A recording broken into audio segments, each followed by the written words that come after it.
hice mi tesis de licenciatura sobre la acumulación originaria de capital.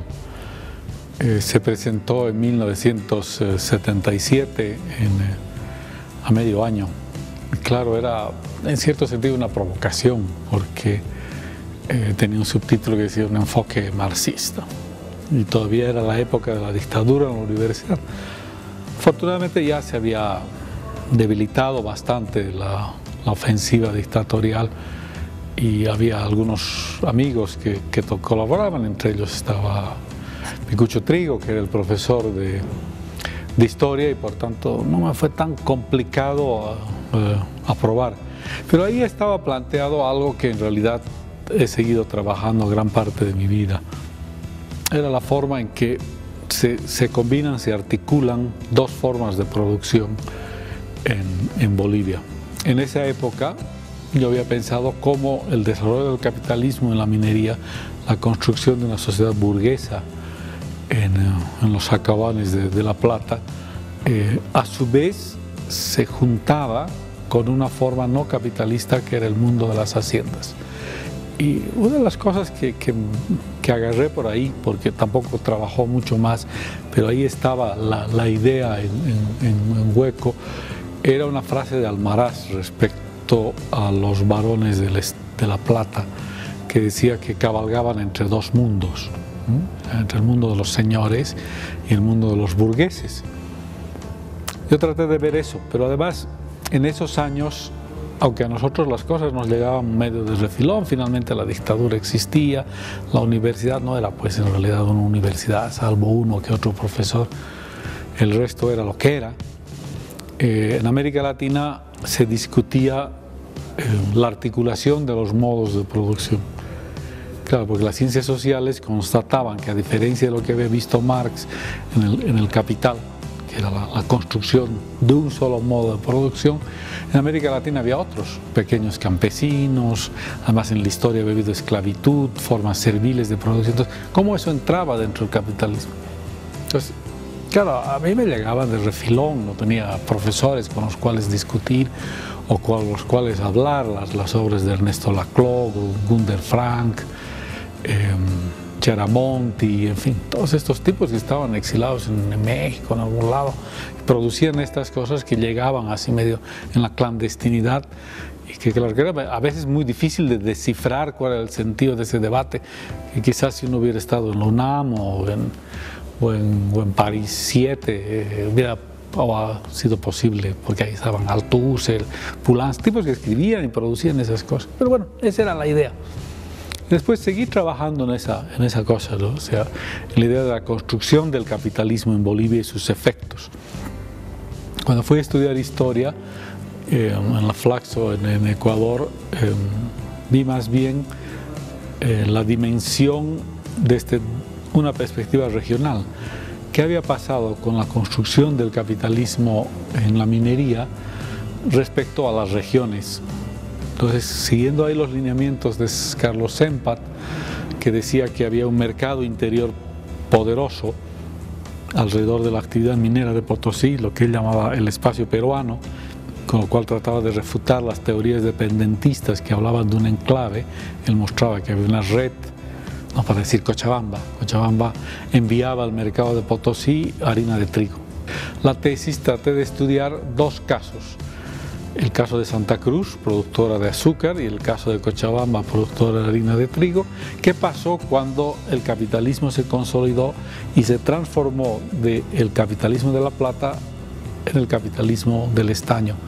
Entonces vi ahí que el mercado interior desapareció y la provisión de ciertos alimentos se internacionalizó, para decirlo de una forma muy fácil. Por ejemplo, después de la llegada del ferrocarril de Antofagasta a Oruro en 1892, las mercancías extranjeras entraron raudamente. El ferrocarril se había hecho para sacar la plata a Antofagasta y de ahí enviarlo a Europa o a los Estados Unidos, pero los ferrocarriles que iban llenos de mineral a la fundición de Playa Blanca en Chile volvían llenos de mercancías y eso destruyó el mercado interno e hizo que regiones como Cochabamba entraran en crisis y Santa Cruz también entraran en crisis. Entonces, bueno, eso fue lo que estudió, pero junto a eso comencé a estudiar dos otras dimensiones de la construcción del capitalismo. La una era todo el sentido de la disciplina, del reloj y del tiempo. Y ahora lo marco mucho porque, claro, el tiempo es un elemento cultural simplemente, no es una convención física. La forma para medir el tiempo, puedes medirla de una forma o de otra, tu reloj puede dar de una vuelta o de la otra. Son convenciones, son acuerdos, no son leyes ni divinas ni leyes físicas. Pero estudié la construcción del tiempo y del espacio y sus efectos sobre la vida de las personas. Por ejemplo, la mina, cómo se construye el sentido de la disciplina. O en la ciudad, cómo se transforma el sistema de la fiesta, del carnaval, para introducir un lenguaje de modernidad que es vista desde las élites decimonónicas que ensayan un discurso civilizatorio frente a estas prácticas que consideran bárbaras o holgazanas. ¿No? Si no tienes reloj, holgazana. Si es una lucha por el tiempo, es que en el fondo son luchas en las minas contra la proletarización.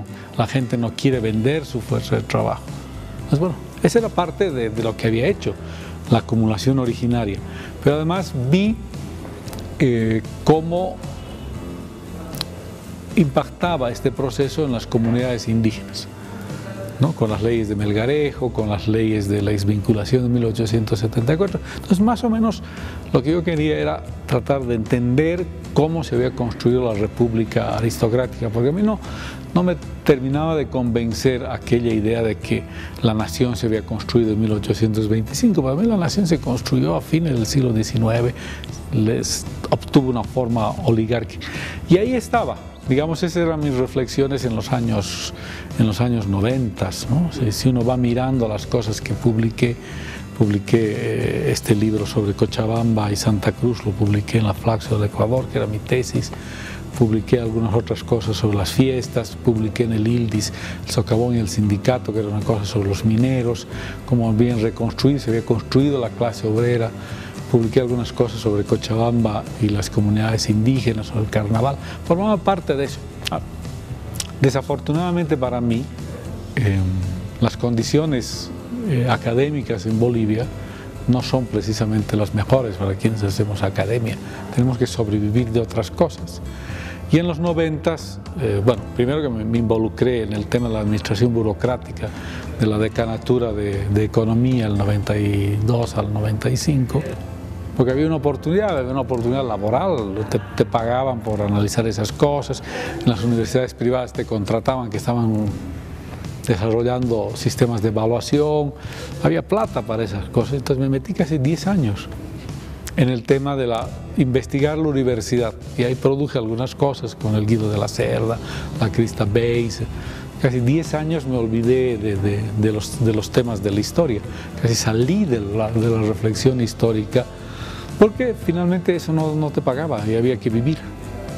Si esto hubiera sido en los Estados Unidos o en México, en Argentina o en Chile, la universidad te hubiera dado los recursos suficientes para sostener tu proceso de investigación y yo hubiera estado feliz. Pero no fue así. Todo ese ciclo, que comienza cuando me voy de la decanatura de economía en el 95 y termina 10 años después, cuando me voy de ser el viceministro de Educación Superior durante el gobierno de Carlos Mesa del 2003 al 2005. Ahí toda mi producción o gran parte de mi producción está centrada en el tema de la universidad, el gobierno de la universidad, la cultura de la universidad, los actores de la universidad. Ahí acaba. Incluso todavía con Guido de la Cerda hacemos un posgrado sobre cómo investigar la universidad, no desde el punto de vista administrativo o contable, sino desde el punto de vista de los actores, de los hábitos, de las costumbres, de los procesos internos de la universidad. Pero eso se acaba ahí. Y en 2005 vuelvo otra vez sobre el tema de la historia que yo ya había comenzado a trabajar ¿no? Pero todavía no había logrado culminar, que era el tema ya no tanto siglo XIX, no tanto siglo XX, principios del siglo XX, sino sobre el tema de la guerrilla, ¿no? O sea, que parecía otro tema, absolutamente distinto, y en parte es el legado de una generación, ¿no? Nosotros nos hemos criado, aunque no hayamos tenido concomitancia, no hayamos tenido necesariamente militancia activa, teníamos una suerte de simpatía y una suerte de incógnita. ¿Qué había pasado en esa generación desde la muerte del Che y en los años posteriores? Había rumores, había palabras, había cosas, pero no había nada claro. Y eso tuvo que ver además con un encuentro casual, porque a veces esas cosas inciden en la forma en que uno escribe o lo piensa, con Jorge Ruiz Paz, que era el segundo comandante de la guerrilla, a quien lo conocí en Oruro. Ya hablamos algo y años después él era primo hermano de Roberto Ruiz, ¿cierto? Un gran amigo. Pero para Jorge era muy difícil, muy complejo, era muy hondo hablar de estos temas. Pero él me dio buenas pistas, él me ayudó, me orientó. Y bueno, finalmente me metí en el tema este de la guerrilla, que es el libro de Teo Ponte, que trabajo casi 6 años en entrevistas. Es un recorrido muy doloroso, muy complicado a momentos, ¿no? Sobre la vida de los muertos, porque tienes que escribir eso, sobre la vida de los muertos, ¿no?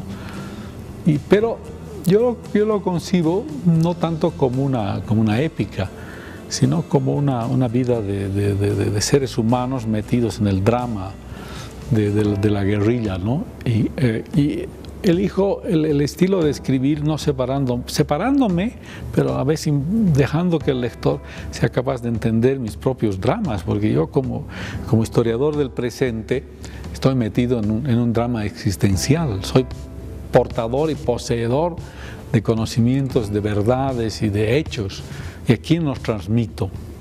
No es lo mismo esa historia del presente que la historia del siglo XIX, donde, claro, despierta menos pasiones escribir sobre la hacienda de no sé qué. O sea, te involucras menos, aquí estás metido, eres parte de eso. Ellos te transmiten sus cosas y ellos esperan que resuelvas sus cosas. Las madres que me dicen, bueno, ¿y dónde está mi hijo? ¿Cómo ha muerto? ¿Cómo ha desaparecido? Entonces ahí yo como que me impongo una labor además ligada a la anterior. Es decir, para mí escribir historia no es escribir del pasado, ¿no? Es decir, uno no va al pasado a buscarlo, uno va al pasado para conocer cosas que necesitas en el presente. Y del mismo modo que no es posible vivir en el presente sin conocer el pasado, tampoco es posible conocer el pasado sin vivir el presente. Para eso tienes que vivir y tienes que sentir el presente. Ambas cosas se alimentan. Yo no veo la historia como una anécdota del pasado. No me importa, no me interesa.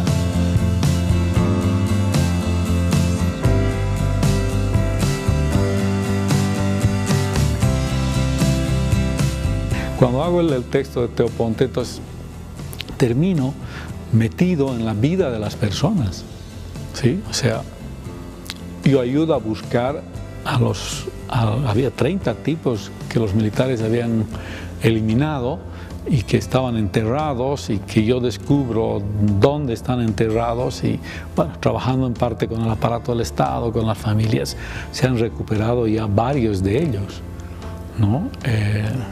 Durante muchos años yo solo tenía una foto de uno de ellos y lo busco, era un chileno, lo busco a su familia, hago todo hasta que hace como 5 o 6 meses encuentro y termino sabiendo quién es y termino reuniéndome con su familia en Valparaíso. Ese día que ardía Valparaíso, se quemaban las casas en Valparaíso, ardía toda la colina de Valparaíso, yo estaba ahí con este hombre reunido contándole qué había pasado con su hermano, 40 años, que no sabían absolutamente nada. Entonces ahí es otra vez esta concepción, ¿no es cierto? La historia no puede ser algo utilitario, la historia es para otros y otras, no es para ti. Entonces, claro, ahí sigo con el tema de la guerrilla, hago el libro de la Tania, que es claro como una distancia, ¿no? Está escrito en una distancia total, porque no es fácil. Aquí, al escribir Teoponte, hablas con las subjetividades, con las emotividades de las personas. Allí no, hay como un espíritu internacional, hay un espectro internacional que te mira y que te registra, ¿no? Porque es una figura más consagrada. Pero yo escribo el libro de la Tania, es muy sobrio, pero muy bien documentado. Es decir, digamos, yo trabajo con archivos de la ex-RDA, de la República Democrática Alemana, de la Stasi. Yo no sé cómo logro contactarme con un tipo que era el guardián de los archivos de la ex-República Socialista de Checoslovaquia, la República Checa. Ahí tienen los archivos para una cosa muy diferente a lo que yo estaba haciendo. Ellos tienen una oficina que se llama Los Crímenes del Comunismo. Entonces ahí investigan en los archivos para ver qué diablos habían hecho los comunistas en la República Checa. Pero me conecto con él y él me pasa todos los documentos de la Tania que hay durante su permanencia en Checoslovaquia. Busco archivos militares, entrevisto y sale un texto que no es pues, es un texto herético, ¿no? Porque la Tania que surge de ahí es muy diferente a la Tania que están en los textos más canónicos que han sido escritos en Cuba o eventualmente en otros países. Pero me parece que es una Tania más real, más humana, más complicada en su propia vida, más aprisionada por sus propias decisiones que una simple o una mujer heroica, que sin duda lo fue, pero desde principio no es super niña, ¿no? Es más bien una mujer que decide abrazar la causa de la guerrilla guevarista, los principios de Ernesto Guevara, como miles de otros hombres y mujeres en esa época, como los de Teoponte después o como otros antes de ella. Entonces yo la veo así, ¿no es cierto?, como una joven comunista. Entonces no es una épica, no es una épica, pero es un texto creo muy bien fundamentado. Aspiro, pero no sé si tendré tiempo, pero aspiro a trabajar todavía la trilogía, ¿no? Entonces el tercero es el Che en Bolivia. Entonces en eso estoy trabajando, estoy mirando, viendo fuentes, entrevistando, hablando, mirando. Pero simultáneamente a eso, a esta investigación, como que vuelvo a las cosas que había dejado, ¿no? En medio de estar metido en el canal y miles de cosas, vuelvo a las cosas que había dejado. ¿Cuáles son las cosas que había dejado pendientes? Una cosa sobre el Chapare, sobre la expansión criolla en el Chapare, que es un tema muy actual por todo el tema Tifnis, ¿no? O sea, entonces, bueno, los yuracares en el Chapare hasta los años 60, ¿no? Antes de que se produzca el proyecto nacionalista de incorporar las zonas húmedas al proyecto de la nación, que pasa en Yapacaní, que pasa en el Chapare, en Chimoré, que pasa en la zona de Teoponte. Son pueblos que fueron parte de la épica de la guerrilla, pero esos pueblos también fueron parte de los procesos de modernización del siglo XIX o de los procesos de colonización de mediados de los 50. Es decir, cada pueblo puede ser visto de distintas historias, de distintos ángulos, de distintas latitudes geográficas e históricas. Bueno, ese libro está casi listo y hay uno que está a punto de salir, ¿no? Que es una mezcla de todas las cosas que he hecho, que se llama Modernización, Capitalismo y Resistencia Popular, que mira cómo, que era el principio de lo que estaba haciendo, ¿no? O sea, cómo en la constitución del capitalismo en Bolivia a fines del 19, principios del 20, se producen las resistencias desde los actores populares. Y tomo tres ejes: mineros, campesinos de Cochabamba y trabajadores de la goma allí del noreste y noroeste. Es la forma en que ellos resisten al capital. Porque eso es lo que a mí me interesa. A mí me interesa no hacer una historia de las élites, me interesa hacer una historia de los que no están en la historia, ¿no? De los que normalmente no están en los textos de historia. Tú agarras un texto de historia, está que Bolívar, que Sucre, que los buenos y los malos, ¿no? Melgarejo en la banda de los malos y Belsu en la de los perversos, según quién eres, y Daza y no sé qué cosa. No, eso no me interesa. Me interesa, eso está bien, eso es necesario, esa historia es necesaria, pero a mí me interesa hacer más bien la historia de sus colonos, de sus empleados, de sus trabajadores, de los que no están en los textos. Esa es la historia que a mí me interesa.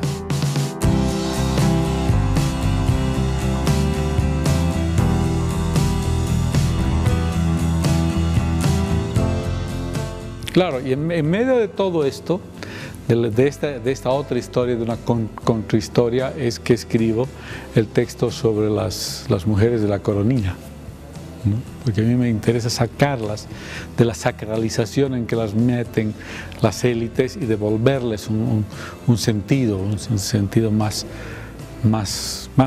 acorde a la forma en que ellos vivían, ¿no? O ellas vivían. Porque finalmente un historiador tiene que ser capaz de entender a las personas en el marco de las ideas, de los principios, de los hábitos, de los deseos, de los anhelos, de los sueños y las desesperanzas de las personas tal cuales vivían. Entonces a mí como que no me convencía mucho esa idea de que las mujeres de la coronilla luchaban por la independencia. Un concepto que no estaba en la cabeza de nadie en ese momento. Entonces lo que yo vi es que ellas luchaban por defender su vida, por defender la ciudad, pero básicamente por participar. Pues entonces, ¿por qué era importante eso? Porque en general nuestros textos de historia dicen que la independencia se produjo en 1825. Yo traté de mostrar que en realidad con los otros trabajos, que en 1825 no había ingresado el conjunto de la población a la era de la libertad, que en realidad había una larga continuidad, como diría hoy día Evo Morales o Álvaro García Linera, una larga continuidad colonial, que el mundo colonial se prolongó pese a la guerra de la independencia y que incluso para ciertos sectores del mundo indígena la república pudo ser peor, puede ser mucho más devastadora que el propio régimen colonial español. Por ejemplo, para los pueblos que estaban ligados al circuito de la goma, allí en lo que hoy es Rurrenabaque, Ribera Alta, Mapiri, poblaciones enteras de indígenas, que los españoles ni siquiera sabían de su existencia, nunca habían llegado ahí. Fue la república que llegó allí con un sentido de colonización, ¿no? Pando, por ejemplo, ¿no? General Pando, que el departamento lleva su nombre, él era un tipo que escribía, que decía que a los indígenas, que él creía en esa frase que había leído en algún libro, que decía que el mejor indígena es el indígena muerto. Es decir, Chaco. En el Chaco también. Entonces, claro, esas visiones que nosotros le atribuimos a la colonia, en realidad son visiones también de la República. El socialdarwinismo, esta visión de la idea del progreso, todas esas cosas, ¿no? Entonces, como que no me convencía eso, entonces comencé a trabajar para ver quiénes eran estas mujeres. Las mujeres en la era colonial y las republicanas del 52 no participaban de la escena política. ¿Qué es lo que quieren las mujeres del Cochabamba? Las mujeres que eran mestizas, indias, indígenas, ¿qué quieren? Ese 27 de mayo, ser tomadas en cuenta, ser consideradas como actoras políticas y como actoras de poder, ¿no? La ciudad es nuestra, ¿no? ¿Sí? Si vas a tomar decisión sobre la ciudad, nos cuentas. Entonces, toda esa historia o fue cambiada, o fue modificada, o fue tergiversada, porque las élites quisieron hacernos creer que ellas habían conquistado la independencia, cuando en realidad había una larguísima historia de luchas, de conflictos ligados al tema de la independencia. Por eso escribí eso.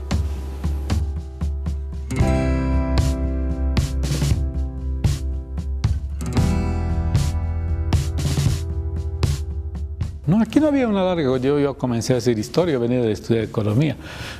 No había una tradición historiográfica importante. Don Gunnar Mendoza era sin duda una referencia muy importante por la vida del archivo y por las cosas que él había hecho. Creo que ahí se acabó mi referencia local.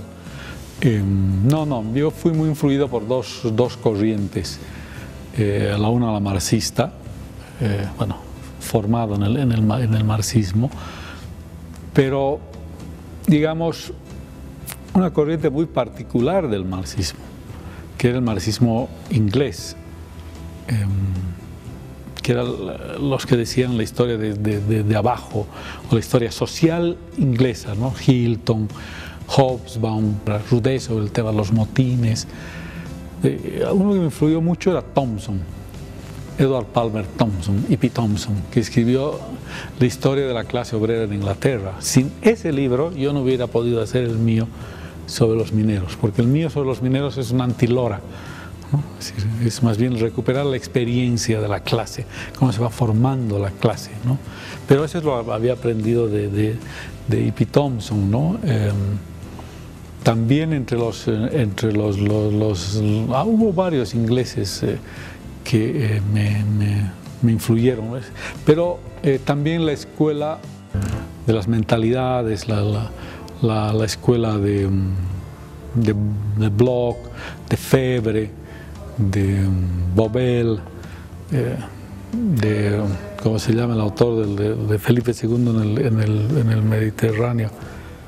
De Brodel, Hernando Brodel, ¿no? O sea, tipos que me llevaron a entender, claro, en el marxismo aprendí la idea de la estructura y ellos me llevaron a pensar de modo gramsciano en la idea de las mentes, de las cabezas, de las ideas, de las representaciones, ¿no? Es por eso que pude escribir estos artículos sobre el tiempo, sobre las memorias, sobre los rituales, ¿no? Es muy francés. Claro, en un país donde la discusión no existe, ¿no? Donde no tienes un alter ego, donde no hay un tipo que te diga, oye, esto está mal, ¿no? Qué estupideces haces, ¿no? Entonces es muy difícil escribir en solitario.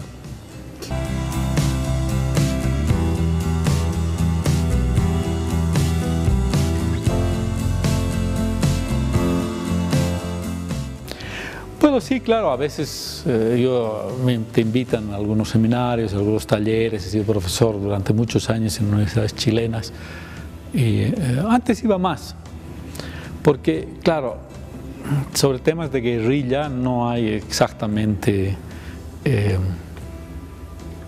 especialistas en las universidades, uno que otro, ¿no? Eso es un tema más del universo político. Cambio, el horizonte historiográfico hoy día se mueve sobre poblaciones indígenas, sobre independencia. Ya tienes que tener redes, pero yo desde el 92 que me metí al tema de las universidades y después metí al tema de la guerrilla, todas estas redes que yo había construido en los 80s como que han desaparecido. Extrañamente hoy día es más fácil que me inviten a hablar sobre un tema de universidades que sobre Teo Ponte.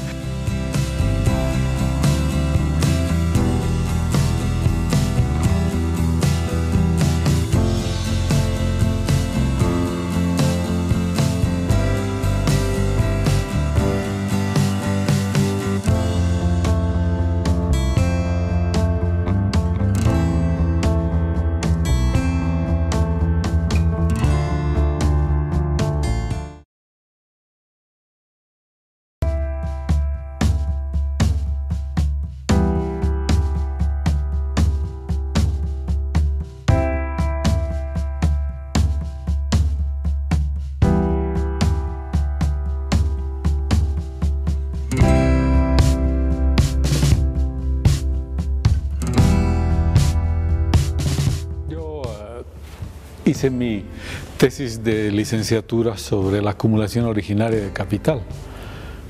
Se presentó en 1977, a medio año. Claro, era en cierto sentido una provocación, porque tenía un subtítulo como el desarrollo del capitalismo en la minería, la construcción de una sociedad burguesa en los socavones de La Plata. A su vez se juntaba con una forma no capitalista que era el mundo de las haciendas. Y una de las cosas que agarré por ahí, porque tampoco trabajó mucho más, pero ahí estaba la idea en hueco, era una frase de Almaraz respecto a los varones de La Plata, que decía que cabalgaban entre dos mundos, entre el mundo de los señores y el mundo de los burgueses. Yo traté de ver eso, pero además en ese filón no tenía profesores con los cuales discutir o con los cuales hablar, las obras de Ernesto Laclau, Gunder Frank, Cheramonti, en fin, todos estos tipos que estaban exilados en México, en algún lado, producían estas cosas que llegaban así medio en la clandestinidad y que claro, que era a veces muy difícil de descifrar cuál era el sentido de ese debate, que quizás si uno hubiera estado en la UNAM o en París 7 hubiera sido posible, porque ahí estaban Althusser, Poulenc, tipos que escribían y producían esas cosas. Pero bueno, esa era la idea. Después seguí trabajando en esa cosa, ¿no? O sea, esos años, aunque a nosotros las cosas nos llegaban medio de refilón, finalmente la dictadura existía, la universidad no era pues en realidad una universidad, salvo uno que otro profesor, el resto era lo que era. En América Latina se discutía la articulación de los modos de producción. Claro, porque las ciencias sociales constataban que a diferencia de lo que había visto Marx en el Capital, que era la construcción de un solo modo de producción, en América Latina había otros, pequeños campesinos, además en la historia había habido esclavitud, formas serviles de producción. Entonces, ¿cómo eso entraba dentro del capitalismo? Entonces, claro, a mí me llegaban de reflexión un enfoque marxista. Y todavía era la época de la dictadura en la universidad. Afortunadamente ya se había debilitado bastante la ofensiva dictatorial y había algunos amigos que colaboraban, entre ellos estaba Picucho Trigo, que era el profesor de historia y por tanto no me fue tan complicado aprobar. Pero ahí estaba planteado algo que en realidad he seguido trabajando gran parte de mi vida. Era la forma en que se combinan, se articulan dos formas de producción en Bolivia. En esa época yo había pensado